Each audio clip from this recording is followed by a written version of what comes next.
दोस्तों, कैसे हैं आप लोग? चलिए शुरू करते हैं आज का टॉपिक। टाइगर रिजर्व के बारे में सारी जानकारी लेंगे। स्पेशली यूपीएससी पीटी के लिए बहुत इंपॉर्टेंट, बहुत बहुत बहुत ज़्यादा इंपॉर्टेंट टॉपिक है टाइगर रिजर्व। और सारे जितने भी प्रॉब्लम्स हैं, मतलब जितने भी ट्रैप्स हैं, वो सारे ट्रैप्स हम एड्रेस करेंगे इसमें वन बाय वन। पहले तो हम सिंपली देख लेते हैं टाइगर रिजर्व होता क्या है।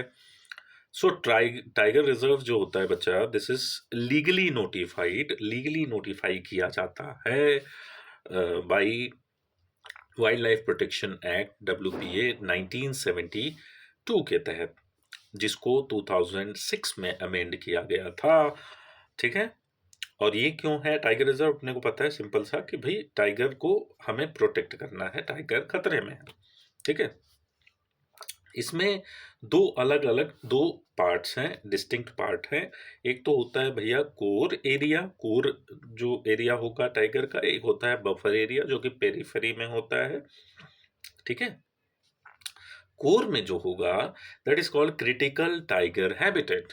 ठीक है। जिसमें नेशनल पार्क और सेंचुरी हो सकती है, जिसको ह्यूमन डिस्टरबेंस से फ्री रखा जाता है। ठीक है। दूसरा है अपना बफर एरिया, जिसको हम पेरिफेरल, चारों तरफ के एरिया, मतलब this is the core, this is the buffer area. ठीक है बच्चा।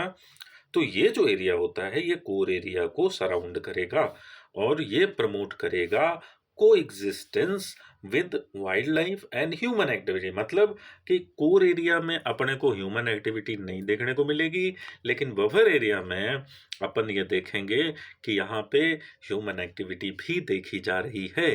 ठीक है। तो अपन अब ये देखने वाले हैं कि भाई कौन कौन से क्वेश्चंस एग्जामिनर के दिमाग में आ सकता है, कहाँ से क्वेश्चन बन सकते हैं।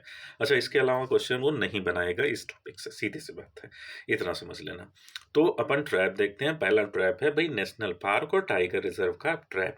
यहाँ पे कौन सा ट्रैप फंसा सकता है? ट्रैप ये बनाया जा सकता है कि भाई stating all national parks are tiger reserve. नहीं है भाई, नेशनल पार्क मोर देन 100 है, टाइगर रिजर्व इज 58 के करीब हैं, 58 हैं। तो नहीं, सारे national park is not a tiger reserve. दूसरा ये है कि भाई स्टेचुटरी अथॉरिटी से रिलेटेड क्वेश्चन बनाए जा सकते हैं। इसमें यह कहा जा सकता है कि भाई जो प्रोजेक्ट टाइगर है, जिसको स्टार्ट किया गया था 1973 में, ये स्टैचूटरी इसकी बैकिंग है फ्रॉम द स्टार्ट से इसकी स्टैचूटरी बैकिंग है। नहीं, ऐसी कोई बात नहीं है। टाइगर रिजर्व की जो स्टैचूटरी बैकिंग हुई है वो 2006 में अमेंडमेंट किया गया था, जिसके तहत NTCA बनाया गया था। वहाँ से sorry for that, tiger reserve की बैकिंग आती है। तो ये चीज़ ध्यान रखना, 2006 से स्टैचूटरी बैकिंग आई है, 73 से नहीं आई है। क्रिटिकल हैबिटेट की अगर मैं बात करूं, तो क्रिटिकल टाइगर हैबिटेट को क्रिटिकल वाइल्ड लाइफ हैबिटेट के साथ कंफ्यूज किया जा सकता है। तो भैया क्रिटिकल जो टाइगर हैबिटेट है ये वाइल्ड लाइफ प्रोटेक्शन एक्ट 1972 के तहत आता है। वहीं पे जो क्रिटिकल वाइल्ड लाइफ हैबिटेट है ये FRA, मतलब फॉरेस्ट राइट्स एक्ट 2006 के तहत आता है। तो ये चीज़ थोड़ा ध्यान रखना। ठीक है। अभी हम आगे भाई बात करेंगे चीज़ों के बारे में। डी नोटिफिकेशन ट्रैप्स में फंसाए जा सकते हैं आपको। इसमें यह कहा जा सकता है जो स्टेट होता है वो डी नोटिफाई कर सकता है टाइगर रिजर्व को, जो कि बड़ी ही महत्वपूर्ण चीज आपको लगेगी। अरे भाई बिल्कुल कर सकता है, क्यों नहीं कर सकता है स्टेट। लेकिन यहाँ पे आपको समझना होगा कि भैया डी नोटिफाई करने के लिए हमें NTCA की रिकमेंडेशन चाहिए और NBWL, मतलब national board of wild life की भी अप्रूवल चाहिए NTCA के साथ। तो इसकी तो रिकमेंडेशन चाहिए कि हाँ भाई कर दो, और अप्रूवल चाहिए NBWL की, जिसका हेड जो होता है वो प्राइम मिनिस्टर होता है। ये चीज़ समझ लेना। ठीक है। फिर उसके बाद ये कहा जा सकता है कि भैया कोर का एरिया, भाई ये कहा जा सकता है कि tiger only live in core. Buffer क्यों भाई? तो बफर भैया इसलिए इसेंशियल होता है कि हमें डिस्पर्जल, जेनेटिक फ्लो के लिए, शॉक एब्सॉर्प्शन के लिए ज़रूरी होता है। तो ये चीज़ अपने को पता होना चाहिए। कुछ कंफ्यूजिंग फीचर्स हैं जो कि पता होने चाहिए भाई। कोर एरिया जो होता है वो क्या है, जहाँ क्रिटिकल टाइगर हैबिटेट और पेरिफेरी एरिया में क्या डिफरेंस है। लीगल स्टेटस अपने को पता है कि भैया कोर एरिया जो होगा यहाँ पे नेशनल पार्क सेंचुरी, मतलब यहाँ पे आप नहीं जा सकते, you can go, you can't go there, but अपन बफर एरिया में यहाँ पे फॉरेस्ट है, नॉन फॉरेस्ट, मतलब मल्टीपल एरियाज अपने आ जाते हैं। ह्यूमन एक्टिविटी की बात किया जाए तो यहाँ पे प्रोहिबिटेड होता है, लेकिन ह्यूमन एक्टिविटी में मैनेजमेंट होगा, मैनेजमेंट तो किया ही जाएगा। लेकिन यहाँ पे अगर बफर एरिया में बात करें तो यहाँ पे परमिटेड है। रीलोकेशन की बात करें बच्चा तो हम ये देखते हैं कोर एरिया में मैंडेटरी है, ठीक है। तो रीलोकेशन कोर एरिया में मैंडेटरी है, आफ्टर ड्यू प्रोसेस और कंसेंट से हम ये कर सकते हैं। लेकिन भैया बफर एरिया का जो रीलोकेशन है भाई, इट इज़ नॉट रिक्वायर, को एग्जिस्टेंस इज अ गोल। यहाँ पे गोल ही है अपना कि कोई को एग्जिस्टेंस होगा ही होगा। टाइगर सफारी की बात किया जाए तो भी कोर में प्रोहिबिटेड है, ठीक है, और यहाँ पे आपको परमिटेड मिल जाएगा बफर एरिया में। ग्राम सभा का रोल की अगर मैं बात करूँ, सॉरी फॉर दैट, ग्राम सभा की अगर मैं बात करूं तो भैया ग्राम सभा जो है इसकी कंसेंट हमें चाहिए होती है फॉर रिलोकेशन। अच्छा, इसमें क्या होता है, consultation needed for boundary limit से, में कंसल्टेशन चाहिए होता है लेकिन इसमें कंसेंट चाहिए होता है, ये चीज ध्यान रखना आप लोग, ठीक है।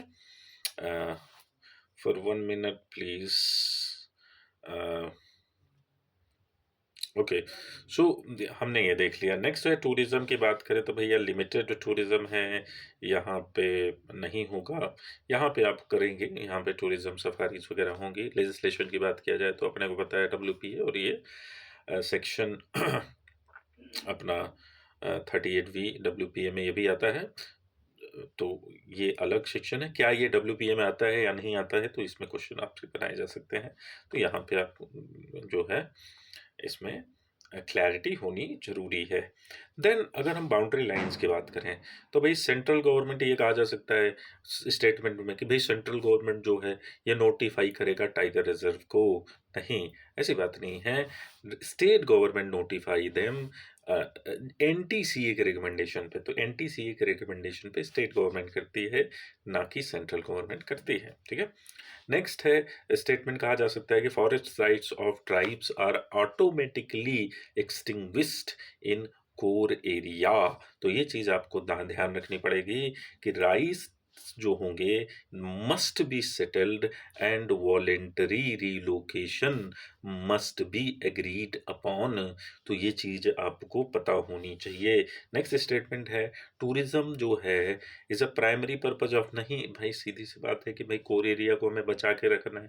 टूरिज्म फैला दोगे, गंदवा दोगे कोर एरिया को, कोर एरिया बदबू मारने लगेगा, टाइगर रहेगा। टाइगर को हमें, टाइगर रिजर्व हम बना क्यों रहे हैं, इसीलिए तो बना रहे हैं क्योंकि भाई टाइगर को हमें बचाना है, प्रोटेक्ट करना है। तो नहीं होगा ये चीज़, प्राइमरी पर्पस जो है टूरिज्म नहीं है, ये सेकेंडरी और रिस्ट्रिक्टेड हो सकते हैं। हमें मोस्ट इम्पॉर्टेंट जो ट्रैप्स हैं यहाँ पे आप देख सकते हो कि इन वॉयलेट अगर कहीं पे वर्ड यूज़ हुआ तो वो कोर एरिया के लिए, को एग्जिस्टेंस की बात आई तो बफर एरिया की बात की जा रही है, रिकमेंडेशंस की बात आ रही है तो इसका मतलब NTCA ध्यान में रहना चाहिए, मैंडेटरी की बात आ रही है तो NBWL की बात आपके दिमाग में होनी चाहिए। क्रिटिकल वाइल्ड लाइफ हैबिटेट की बात अगर आ रही है तो ये FRA के तहत आता है, WPA के तहत नहीं आता है। इको सेंसिटिव जोन, ये सारे कुछ मिक्सिंग जोन है जहाँ पे फंसाए जा सकते हैं आपको कि भाई अगर हम क्रिटिकल वाइल्ड लाइफ हैबिटेट की बात करने लगे तो किसकी बात कर रहे हैं, क्या ये WPA के तहत आएगा कि नहीं आएगा, नहीं आएगा, ये चीज़ समझ लो। नेक्स्ट इको सेंसिटिव जोन की अगर मैं बात कर रहा हूँ तो इको सेंसिटिव जोन आता है EPA के तहत, इन्वायरमेंटल प्रोटेक्शन एक्ट 1986 के तहत। तो वहाँ पे इसको कंफ्यूज नहीं करना है कि भाई ये तो WPA आ रहा है, WPA में मिक्स तो नहीं हो रहा है, यहाँ पे आपको इसको डिफरेंस समझना है। एम स्ट्रिप्स की बात किया जा रहा है, ये कंफ्यूज किया जाए कि ग्लोबल इंडेक्स नहीं है, ये इंडियन सॉफ्टवेयर है जो कि पेट्रोलिंग या मॉनिटरिंग, टाइगर्स को मॉनिटर करने के लिए होता है। कुल मिला के कहानी ये है। तो हम अल्ट्रा रिवीजन करते हैं बच्चा कि भैया WPA 1972 जो है मुन्ना, ये 2006 में अमेंड किया गया था और उसके तहत लीगल स्टेटस मिला था। एनटीसीए स्टैट्यूटरी बॉडी है जो कि मिनिस्ट्री ऑफ एनवायरनमेंट के तहत आती है और जो कि टाइगर रिजर्व को देखने का मतलब टाइगर रिजर्व को मैनेजमेंट करने का काम करती है। कोर एरिया अपने को पता है कि भाई ह्यूमन एक्टिविटी नहीं होगी यहाँ पे, नेशनल पार्क या सेंचुरी का स्टेटस हो सकता है। बफर एरिया ये शॉक एब्जॉर्बर की तरह काम करता है। को एग्जिस्टेंस यहाँ पे इनका मेन मुद्दा होता है और सस्टेनेबल यूज लाइवलीहुड जो अगल बगल के लोग रहते हैं वो इकोलॉजिकली मतलब सस्टेनेबल तरीके से वहाँ पे रहें। नोटिफिकेशन की बात किया जाए स्टेट गवर्नमेंट नोटिफाई करती है, एनटीसीए के रिकमेंडेशन पे अप्रूवल चाहिए एनबीडब्ल्यूएल का। लार्जेस्ट टाइगर रिजर्व की बात किया जाए वेरी वेरी वेरी इंपॉर्टेंट तो नागार्जुन श्रीशैलम एक बार आया था आई थिंक यूपीएससी में, तो वहाँ पे ध्यान होना चाहिए। ये कहाँ है? आंध्र प्रदेश में है। ठीक है। स्मॉलेस्ट टाइगर रिजर्व ये ओरैंग है जो कि असम में है। कुछ लोग कहते हैं बोर भी है महाराष्ट्र में है, तो ये अब थोड़ा सा इसको क्लियर करो। प्रोजेक्ट टाइगर जो है ये 1973 में स्टार्ट किया गया था और ये कॉर्बेट नेशनल पार्क जो कॉर्बेट टाइगर रिजर्व भी हो गया है, नेशनल पार्क भी है, तो ये वहाँ पे भी स्टार्ट किया गया था। सेंट्रली स्पॉन्सर्ड स्कीम है ये चीज़ ध्यान रखना है, मतलब सेंटर और स्टेट का दोनों का कंट्रीब्यूशन है इसमें। रीलोकेशन की बात किया जाए तो ये वॉलेंट्री है बेस्ड ऑन ग्राम सभा कंसेंट, तो ग्राम सभा के कंसेंट पे ही बेस्ड होता है ये चीज़ तरह। एलिमिनेशन क्लूज की बात किया जाए तो हमने इस पे कर लिया है। अब हम जो नेक्स्ट टॉपिक देखने वाले हैं that is elephant reserve and tiger reserve में डिफरेंसेस की बात करने वाले हैं कि कहाँ कहाँ पे आपको फंसाए जा सकते हैं एलिफेंट रिजर्व को लेके और टाइगर रिजर्व को लेके। हमने टाइगर रिजर्व की बात कर ली है। अपन को पता है कि 1973 में प्रोजेक्ट टाइगर स्टार्ट हुआ था।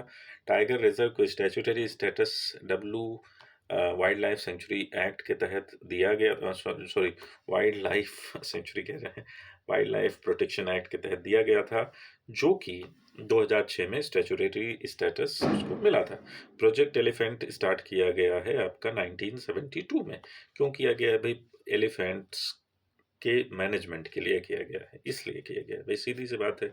क्या ये डब्ल्यूपीए के तहत? हाँ बिल्कुल, ये डब्ल्यूपीए के तहत आता है। अगर हम ट्रैप्स की बात करें तो ट्रैप में फंसाया जा सकता है। ट्रैप ये है कि भाई एलिफेंट जो रिजर्व है आर डिफाइंड अंडर डब्ल्यूपीए, तो नहीं, ये डब्ल्यूपीए के तहत एलिफेंट रिजर्व्स को नहीं डिफाइन किया गया है।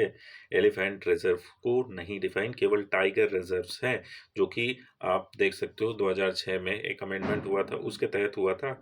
ठीक है। ये चीज़ कोर जोन की बात किया जाए तो ये कहा जाएगा कि भाई हर एक एलिफेंट रिजर्व जो होते हैं उनके पास कोर जोन होते हैं जहाँ पे ह्यूमन की एंट्री नहीं मतलब नहीं होगा।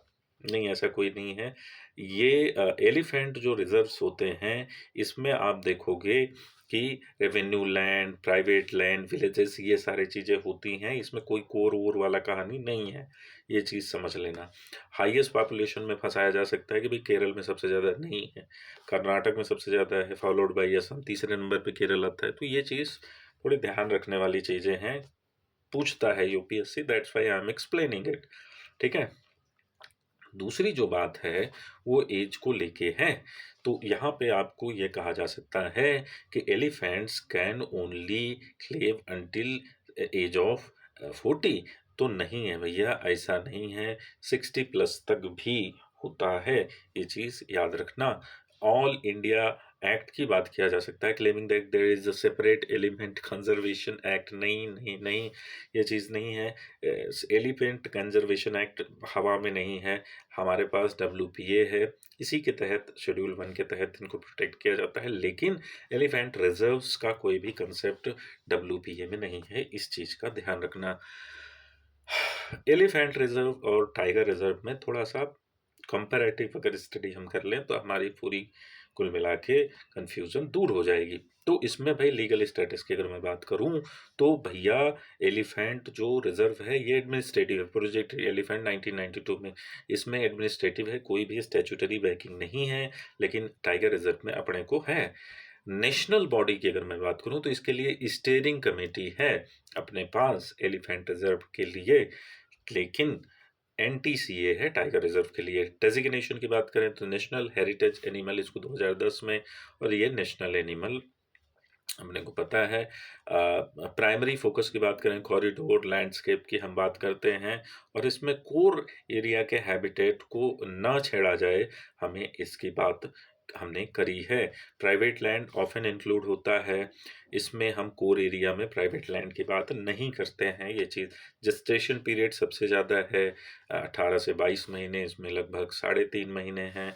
सोशल स्ट्रक्चर की बात किया गया तो इसे मैट्री आर्कल है, मतलब ओल्डेस्ट एंड फीमेल जो है वो लीड करती है पूरे ग्रुप को। लेकिन यहाँ पे आप देखोगे कि यहाँ पे सॉलिडैरिटी सोलिटरी है, मतलब कुल मिला के अकेले अकेले रहने वाली चीज़ें हैं। लेटेस्ट काउंट की बात किया जाए तो लगभग 33 हैं, इसमें लगभग 58 हैं, 58 टाइगर रिजर्व्स हैं, इसकी ध्यान रखना। 54 प्लस मतलब 58 टाइगर रिजर्व्स बनाए गए हैं। फिर इसके बाद अगर हम बात करें तो एलिफेंट रिजर्व जो है, ये स्टेटमेंट्स में आपको कंफ्यूज किया जा सकता है कि ये नोटिफाई किया जाता है सेंट्रल गवर्नमेंट की द्वारा। अपने को पता है भाई टाइगर रिजर्व भी नोटिफाई स्टेट ही करती है, तो स्टेट इसको भी करेगी, ये चीज़ ध्यान रखना है। 1972 में act mandates 10 kilometre buffer in all elephant reserves. नहीं भाई, एलिफेंट जो यही आया हुआ है, आप ये देखोगे कि प्रोजेक्ट एलिफेंट वो 1992 में आया है। तो बफर का जो कंसेप्ट है ना, वो प्रोजेक्ट स्पेसिफिक होता है। ये कोई मतलब ये ऐसा नहीं है कि भाई 10 किलोमीटर का होगा या कितना होगा, तो ये हो भी सकता है, नहीं भी हो सकता है। वो प्रोजेक्ट स्पेसिफिक है कि भाई कितना बफर होगा, क्या होगा, ऐसा कोई मैंडेटरी चीज़ नहीं लिखी हुई है। यूपीएससी में आपको पता भी होगा कि हम जब भी स्पेशली फैक्ट की बात करने लगते हैं स्टेटमेंट में, तो मोस्ट ऑफ द टाइम वो स्टेटमेंट गलत होते हैं। ठीक है, तो ये चीज़ समझना। नेक्स्ट अगर हम बात करें तो only mail have tusk in all elephant species, नहीं, ये एशियन एलिफेंट में होता है। लेकिन अगर मैं अफ्रीकन में देखूं तो हमें टस्क दोनों में मिल जाएगा। ये बड़ा ही इंपॉर्टेंट फैक्ट है, इसको तो ध्यान रखना ही पड़ेगा। माइक साइट्स की अगर मैं बात, भाई माइक क्या है? माइक है Munna, monitoring of illegal killing of elephants. ये साइट्स का इनिशिएटिव है, ये ध्यान रखना है। माइक जो है, this is the initiative of sites. ठीक है, तो इसमें क्या है, इसमें ये है कि भाई हमें इलीगल किलिंग को रोकना है। ठीक है, इसको प्रोजेक्ट टाइगर के साथ कंफ्यूज नहीं करना है, पहली बात। ठीक है, दूसरी है फॉरेस्ट राइट्स एक्ट की बात, कि एग्जामिनर कहेगा कि जो एफआरए है does not apply in elephant reserve, नहीं है, ऐसा कुछ नहीं है। ठीक है, तो elephant reserve not in in in violate है। ठीक है, तो भैया इसमें ऐसा नहीं है कि हम एफआरए को स्ट्रिक्टली मना कर सकते हैं एलिफेंट रिजर्व में, ऐसा कुछ भी नहीं है। एशियन अफ्रीकन एलिफेंट्स की बात किया जाए तो जो अफ्रीकन एलिफेंट्स होते हैं, इसमें 2 स्पीसीज हैं, सवाना एंड फॉरेस्ट, और एशियन में केवल 1 स्पीसीज है। और इसका आयुसीएन स्टेटस आप देखोगे तो क्या देखने को मिलेगा, ये बताओ मुझे देख के। ठीक है, कि भाई अफ्रीकन एलिफेंट रिजर्व, और कमेंट करना इसको। ठीक है, कि कम से कम कुछ थोड़ा सा तो मदद, मतलब मदद कर रहे हैं, थोड़ा सा तो वो करो, मतलब दिमाग यूज करने की बात कर रहा हूँ। ठीक है। तो बहरहाल जो कपाट, हम लोग आगे चलते हैं और बातें करते हैं भाई, कि ये देख सकते हैं कि भाई अलर्ट कहाँ हो जाना है। हमने अलर्ट कर दिया है, मोस्ट ऑफ द केसेस में हमने अलर्ट कर दिया है। ये चीज़ ध्यान रखना। ठीक है, अब भाई एक चीज़ ये भी ध्यान रखना है कि प्रोजेक्ट टाइगर और प्रोजेक्ट एलिमेंट को मर्ज कर दिया गया है। हाँ भाई बिल्कुल, ये 2023-24 में मर्ज किया गया है। ठीक है, ये हमने देख लिया है। एलिफेंट रिजर्व ओवरलैप कर सकता है विद नेशनल पार्क, हाँ कर सकते हैं, कोई ऐसा नहीं कि स्ट्रिक्टली हम सेपरेट कर रहे हैं elephant reserve and tiger reserve को, तो yes we can do this. Project elephant 1992 centrally sponsored scheme है, मतलब centre and state both are participating in the protection of elephants. ठीक है, नंबर हैं 33, और हाईएस्ट पॉपुलेशन कर्नाटक, असम और फिर केरल में है। बायोलॉजिकली अगर देखें तो सबसे ज़्यादा जेस्टेशन पीरियड और मैट्रियार्कल सोसाइटी अपने को दिख रही है। कॉरिडोर की बात करें तो हमें लगभग 150 से ज़्यादा कॉरिडोर हैं, और ये बड़े घूमतू प्राणी होते हैं, ये घूमते रहते हैं, सोशल प्राणी होते हैं। लीगल स्टेटस की बात किया जाए तो ये कोई लीगल स्टेटस इसको नहीं, एग्जीक्यूटिव तरीके से काम हो रहा है।